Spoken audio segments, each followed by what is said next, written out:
রাজধানীর পুরান ঢাকার মিটফোর্ড ব্যস্ত শহরের কোল ঘেঁষে বহু বছর ধরে ছোট্ট একটি দোকান চালাতেন লালচাঁদ ওরফে সোহাগ। ছিলেন একজন সাধারণ ভান্ডারি ব্যবসায়ী, কিন্তু চাঁদাবাজদের কাছে তার সাধারণ জীবনটাই হয়ে উঠেছিল অসহনীয়।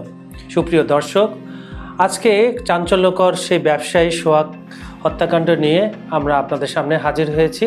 আশা করি আমাদের সঙ্গে থাকবেন। সোহাগকে মাসে 2 লাখ টাকা চাঁদা দিতে হুমকি দিচ্ছিলেন স্থানীয় একদল দুর্বৃত্ত। তিনি রাজি হননি, আর সেই ন্যায়ের মাসুল দিতে হলো তাকে প্রাণ দিয়ে। গত বুধবার বিকেলে সোহাগকে বাসা থেকে ডেকে নিয়ে আটকে রাখা হয়।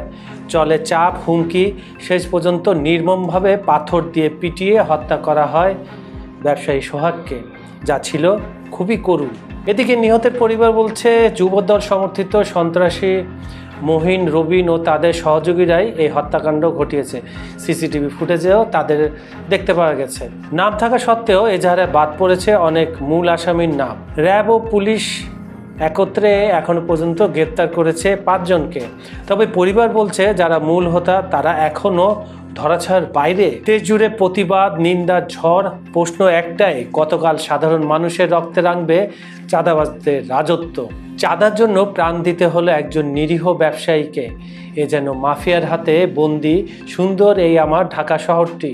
এখন সময় আসল খুনিরা যাতে আইনের ফাঁক গলে বেরিয়ে না যায়, তা নিশ্চিত করতে হবে সকলকে। আজ এই পর্যন্তই। খবর সংযোগের সঙ্গেই থাকবেন, আর এতক্ষণ আপনাদের সঙ্গে ছিলাম আমি, কাজল হায়দার।